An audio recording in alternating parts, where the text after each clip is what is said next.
Hello student, welcome to प्रायशेजू। So student, हम देख रहे हैं क्लास 6 साइंस सब्जेक्ट में जो हमारा फर्स्ट चैप्टर है natural resources, air, water and land, जिसका आज हम एक्सप्लेनेशन देखने वाले हैं।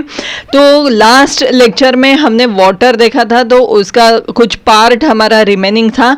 तो आज वो पार्ट हम कंटिन्यू करते हैं कि do other living things use water like we do? We use water in large quantities. We have learned that water on the earth is regulated through the water cycle.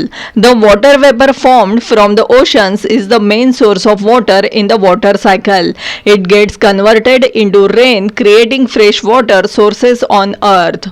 तो student, जिस तरह से हम water use करते हैं, क्या other living things भी उसी तरह से वाटर यूज़ करते हैं? एक्चुअली जो ह्यूमन बींग्स होते हैं वो बहुत ही लार्ज क्वांटिटी में वाटर यूज़ करते हैं। आपको पता है कि सुबह से उठने के बाद रात को सोने तक हमें वाटर की ज़रूरत कितनी होती है।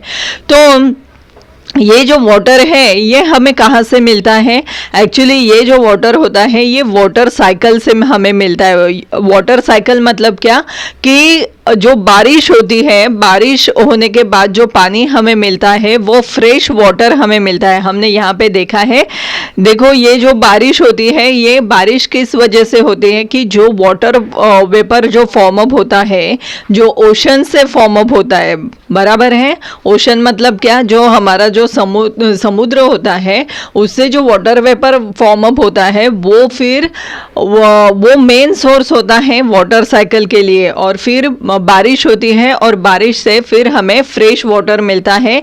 यही वाटर सोर्स होता है। अर्थ पे जो फ्रेश वाटर हमें मिलता है ना, यही सोर्स होता है फ्रेश वाटर का।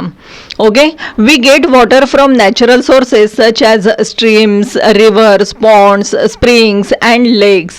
Man also dig wells and bore wells to lift groundwater. Apart from this, man has also constructed bunds and dams of various sizes on rivers. Due to the uncontrolled use of water for an increasing population, industry, and farming, it is now in short supply. Water scarcity has become a serious problem. तो student, ये जो water हमें मिलता है, कभी आपने सोचा है कि ये वाटर जो होता है इनका नेचुरल सोर्स क्या होता है? ये तो हमें पता है कि हमें रिवर से पानी मिलता है, बराबर है, क्योंकि बारिश होती है, बारिश का पानी जो होता है वो रिवर में होता है। लेकिन नॉट ओनली रिवर होते हैं, तो इसमें ये जो बारिश का पानी होता है वो कहाँ पे जाता है? स्ट्रीम्स में जाता है, रिवर्स में हमने देखा है, पॉन्ड्स, स्प्रिंग्स, लेक्स, इन ये सभी क्या है? ये नेचुरल सोर्सेस है वाटर के लिए।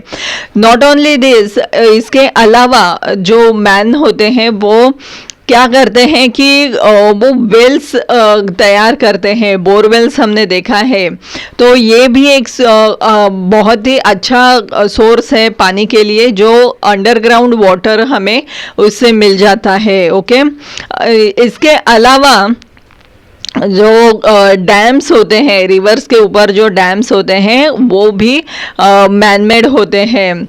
लेकिन कभी कभी क्या होता है कि हम जो है, अभी आपको पता है कि हम ज़्यादा क्वांटिटी में पानी यूज़ करते हैं, लेकिन ये पानी अगर हमारा पॉपुलेशन ऐसे ही बढ़ता रहेगा तो ये जो पानी है इसकी किल्लत हमें हमेशा से लगेगी कि पानी नहीं है, पानी नहीं है। तो जैसे ही यहाँ पे इन पॉपुलेशन इंक्रीज हो रहा है वैसे ही पानी का शॉर्टेज हमें यहाँ पे दिख रहा है। तो इस वजह से क्या होता है स्टूडेंट कि इंडस्ट्री एंड फार्मिंग के लिए हम ज़्यादा पानी सप्लाई नहीं कर सकते। तो इसीलिए यही एक बहुत बड़ा प्रॉब्लम है कि वाटर शॉर्टेज अभी से होने लगा है। तो इसके लिए हमें कुछ बातें ध्यान में रखने होंगी। यहाँ पे हमें दिया है ऑलवेज रिमेंबर, कुछ बातें हैं कि जैसे पानी जो है वो हमें थोड़ा कम यूज़ करना चाहिए, बराबर है। वैसे ही block water, let it percolate, मतलब क्या? जैसे कि हम मराठी में कहते हैं पानी अडवा पानी जिरवा, बराबर है। नेक्स्ट आप कर सकते हैं कि store water wherever possible, जहाँ पे आपको पॉसिबल है वहाँ पे जब भी बारिश होती है तो आप वो वाटर जो है वो आप स्टोर करके नेक्स्ट यूज़ के लिए वहाँ पे यूज़ कर सकते हैं। सेम उसी तरह reuse water wherever possible, remember stored water does not become stale at once. मतलब क्या कि आपने जो स्टोर करके रखा हुआ पानी है आप वो रीयूज़ कर सकते हैं, वो कभी भी झूठा नहीं हो सकता है। ओके, अभी आपको जैसे कि हम कभी कभी रास्ते पे चलते हैं तो आपको हमेशा से ये कुछ बातें आपके ध्यान में आती रहेगी कि जैसे ये लैंड है, लैंड मतलब जहाँ पे हम चलते हैं वो जो हमारे पैरों के नीचे जो ज़मीन होती है उसे लैंड कहते हैं। तो ये लैंड कैसे फॉर्म अप होती है, यहाँ पे सॉइल कैसे आता है, यहाँ पे स्टोन्स कैसे आते हैं। तो ये अगर फ्लैट है तो ये फ्लैट हर जगह फ्लैट होती है क्या, ऐसे कई सारे सवाल आपके दिमाग में आते होंगे, बराबर है। सो यहाँ पे हम नेक्स्ट पॉइंट सीखने वाले हैं लैंड, जो कि नेचुरल रिसोर्सेस में एयर वाटर हमने देखा है, अभी नेचुरल रिसोर्सेस में लास्ट पॉइंट हम देखने वाले हैं वो लैंड। लैंड मतलब क्या, जमीन। सो यहाँ पे हमें क्या बताया गया है, land is seen in the form of stone, soil, big rocks. It is not flat everywhere. It is hilly in some places and flat in others. All terrestrial animals, including man, live on land. Some terrestrial dig burrows in the ground for shelter. This means that they use land for fulfilling their need. We also use land for farming and for building houses and roads. We make use of plants and animals in the forest that grow on land. The minerals, crude oil and natural gas obtained from the earth means land are very important for us. It means that land is an important resource. Let us see exactly what land is made of.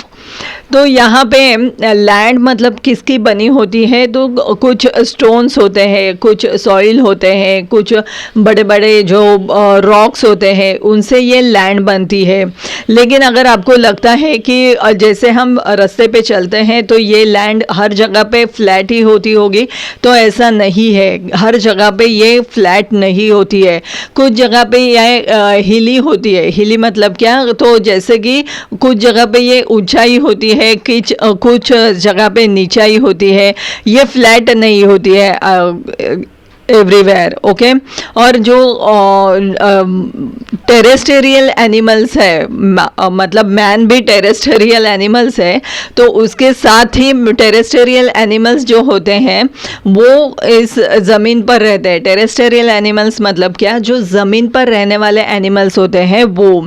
तो कुछ animals ऐसे होते हैं जो ज़मीन में एक डिग borrows करते हैं। मतलब क्या, जैसे कि हम मराठी में बोलते हैं कि बेड़ बनवतात, उसे उनके रहने के लिए, और वहाँ पे रह के वो उनकी जो भी नीड्स है या उनके जो भी रिक्वायरमेंट है वो वहाँ पे जाके फुलफिल करते हैं। तो हम किसके लिए लैंड, किस किस चीज़ों के लिए हम यूज़ कर सकते हैं, तो लैंड पहले तो हम फार्मिंग के लिए यूज़ करते हैं, बराबर है। फिर उसी तरह बिल्डिंग हाउसेस एंड रोड्स बनाने के लिए भी हम लैंड का यूज़ कर सकते हैं। सेम उसी तरह जो लैंड पे रहने वाले जो भी प्लांट्स एंड एनिमल्स है जो कि फॉरेस्ट में होते हैं वो भी लैंड में ही रहते, लैंड पर ही रहते हैं। जैसे लैंड से मिलने वाले मिनरल्स, क्रूड ऑयल या नेचुरल गैस जो है वो हमारे लिए बहुत ही यूज़फुल होते हैं। ओके, सो इस तरह हम कह सकते हैं कि लैंड हमारे लिए बहुत ही यूज़फुल है। तो चलो देखते हैं कि लैंड कैसे फॉर्म अप होती है या कैसे मेडअप होती है। तो यहाँ पे आपको क्या करना है कि अगर आपको पॉसिबल है स्टूडेंट तो ही करना है, वो भी आपके पेरेंट्स के अंडर, उनके सुपरविजन के अंडर ही आपको कुछ करना है तो आप कर सकते हैं।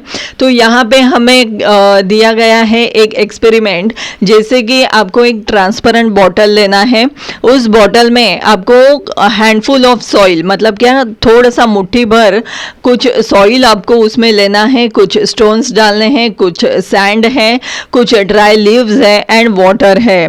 और जो बॉटल का ऊपर का जो भाग हिस्सा होता है, जो पार्ट होता है, तो वो आपको कट करना है। ओके और ये सभी मटेरियल आपको उसमें डालना है। बाद में आपको उसमें पानी डालना है। ओके पानी डाल के आपको वो सब कुछ एक मिक्सचर मिक्सचर करना है और फिर ऑब्जर्व करना है आपको नेक्स्ट डे में, तो आपको उसका आंसर मिल जाएगा। तो वो क्या दिखेगा आपको नेक्स्ट डे में, तो एक तो पहले जो ड्राई लीव्स है वो ऊपर आपको दिखेंगे, बाद में जो लेयर आएगा उसमें होगा सॉइल, फिर जो लेयर होगा उसमें होगा सैंड, और लास्ट में आपको small stones and big stones जो होते हैं, क्योंकि उनका जो वेट होता है वो ज़्यादा होता है, इसीलिए वो नीचे जाते हैं।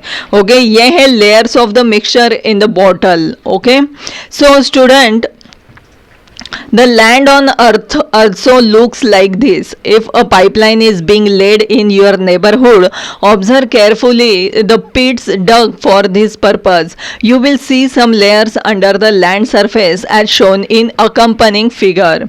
तो इसका मतलब क्या है स्टूडेंट, कि अगर आप पृथ्वी के नीचे, मतलब अर्थ के नीचे अगर लैंड देखेंगे तो वो सेम इसी तरह आपको दिखाई देगी। अगर आपके आजू बाजू में कहीं पे पाइपलाइन डालने का कुछ काम अगर चालू होगा तो आप वहाँ पे भी ऑब्जर्व कर सकते हैं, आपको वहाँ पे भी इसी तरह का जो लेयर है वो आपको दिखाई देंगे। Okay so if the land has mature soil, topmost layer is formed by the decomposition of the remains of plants and animals. This layer is called humus. It is usually found in dense forest. The land below this is full of sand, soil, small stones, worms and insects. Soil and pieces of bedrock are found below this layer of land. This soil is immature. Further below this layer, the proportion of soil decreases and that of rock increases. This is the layer of bedrock. The main minerals in the soil are derived from these rocks. That is why soil in different regions is different. The color and texture of soils are both determined by the bedrocks. तो यहाँ पे अगर आप mature soil के बारे में बात करेंगे तो मैच्योर सॉइल में क्या होता है कि जो टॉप मोस्ट लेयर होता है वो क्या होता है कि जैसे प्लांट्स एंड एनिमल्स का जब भी डिकम्पोजिशन होता है, मतलब क्या, अगर एक कोई एनिमल हो तो वो अगर मर गया होगा तो उसका जो डिकम्पोजिशन होता है उससे वो लैंड का जो टॉप मोस्ट लेयर होता है वो फॉर्म अप होता है। सेम उसी तरह प्लांट्स का भी है, प्लांट्स का भी डिकम्पोजिशन हो जाता है तो उससे वो लेयर बन जाता है, तो इस लेयर को कहते हैं ह्यूमस। ओके और ये हमें जनरली कहाँ पे, हमें यहाँ पे सिटीज़ में वगैरह नहीं देखने को मिलेगा, जहाँ पे वो घना जंगल होता है वहीं पे भी ये मोस्टली हमें देखने को मिल सकता है। तो ये जो लैंड होती है यहाँ पे, ये कैसी होती है कि ये full of sand, soil, small stones, worms and insect, small insect भी उसमें होते हैं, क्योंकि वहाँ पे डिकम्पोजिशन की प्रोसेस जो है वो स्टार्ट हो चुकी होती है, इसीलिए वहाँ पे वर्म्स एंड इंसेक्ट्स होते हैं और उससे वो लेयर फॉर्म अप हो जाता है। सो यहाँ पे क्या होते हैं कि सॉइल और जो बड़े बड़े बेडरॉक्स होते हैं वो भी उनका एक जो लेयर होता है वो भी इसके नीचे हो जाता है। ओके उसे क्या कहते हैं, उस सॉइल को कहते हैं इमेच्योर सॉइल। ओके और उसके बाद क्या होता है कि जो लेयर होता है, प्रोपोर्शन सॉइल का जो प्रोपोर्शन होता है, तो जैसे आप नीचे जाएंगे तो सॉइल उसमें कम होते जाता है और बेड रॉक्स जो होते हैं, मतलब बड़े बड़े जो रॉक्स होते हैं वो हमें ज़्यादा दिखाई देते हैं। अगर आप कहीं पे गए होंगे, आपको कहीं पे अगर रास्ते का या कुछ काम अगर आपको देखा होगा, हाईवे से जाते होंगे वहीं पे, तो आपको वहाँ पे दिखाई देगा कि बड़े बड़े बेड रॉक्स जो होते हैं उनको तोड़ने का काम चालू होता है, चालू रहता है. This is the layer of bedrock. Okay, the main minerals in the soil are derived from this rocks. मतलब क्या कि ये जो बड़े बड़े रॉक्स है, इससे हमें क्या मिलता है कि जो मेन मिनरल्स होता है वो हमें इन मिनरल्स इन द सॉइल जो होता है वो हमें इन बेड रॉक से मिल जाता है. दैट इज़ वाई सॉइल, मतलब इसके यही एक रीज़न होता है कि यही एक रीज़न होता है कि जो सॉइल होता है वो अलग अलग रीजन में अलग अलग प्रकार का होता है. आप कहीं पे जाएंगे, अगर आप गोवा में जाएंगे तो आपको अलग से सॉइल मिलेगा, अगर आप महाराष्ट्र में आते हैं तो आपको सॉइल का जो टेक्सचर है वो अलग मिलेगा. तो यही रीज़न होता है कि सॉइल जो है वो अलग अलग जगह पे अलग अलग हो जाता है. लेकिन कलर और टेक्सचर जो होता है सॉइल का वो किसके ऊपर डिटरमाइन करता है? तो जो बेड रॉक्स होते हैं, मतलब जो लेयर के जो लेयर होता है उसके नीचे जो बड़े बड़े बेड रॉक्स होते हैं उसके ऊपर इस सॉइल का टेक्सचर और कलर डिपेंड होता है. तो यहाँ पे आप देख सकते हैं लेयर्स ऑफ लैंड हमें यहाँ पे एक डायग्राम में दिखाई दे रहा है. जैसे कि इस डायग्राम में आप देख सकते हैं कि प्लांट यहाँ पे दिया है ह्यूमस. जैसे हमने ह्यूमस देखा है, ह्यूमस मैंने अभी आपको बताया कि जो डिकम्पोजिशन होता है, जो प्लांट्स एंड एनिमल्स का जो डिकम्पोजिशन होता है उससे एक लेयर फॉर्म अप हो जाता है. तो ये यहाँ पे जो हमें लेयर दिख रहा है ये है ह्यूमस. ओके, उसके नीचे है सॉइल. ओके, देखो आप देख रहे हैं, जैसे मैंने आपको बताया कि जैसे जैसे आप नीचे जाएंगे तो उसी तरह सॉइल जो है वो कम होते जाएगा और जो बेड रॉक्स है वो हमें दिखाई देते जाएंगे.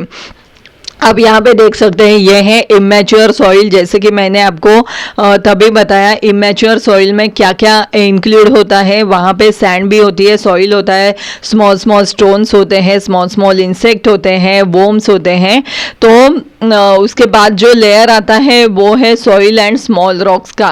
ओके, छोटे छोटे जो पत्थर होते हैं वो हमें वहाँ पे दिखाई देते हैं और थोड़ी थोड़ी सॉइल भी दिखाई देते हैं. बाद में उसके बाद नीचे जो हमें दिखाई देंगे वो होंगे बेड रॉक्स, मतलब बड़े बड़े जो रॉक्स होते हैं वो हमें वहाँ पे दिखाई देते हैं. तो ये है अप टू डाउन जो प्रोसेस है. मतलब अगर आप टॉप से लेके ज़मीन को खोदते खोदते हुए जाएंगे नीचे तो हमें इस तरह का स्तर वहाँ पे लेयर वहाँ पे दिखाई देंगे.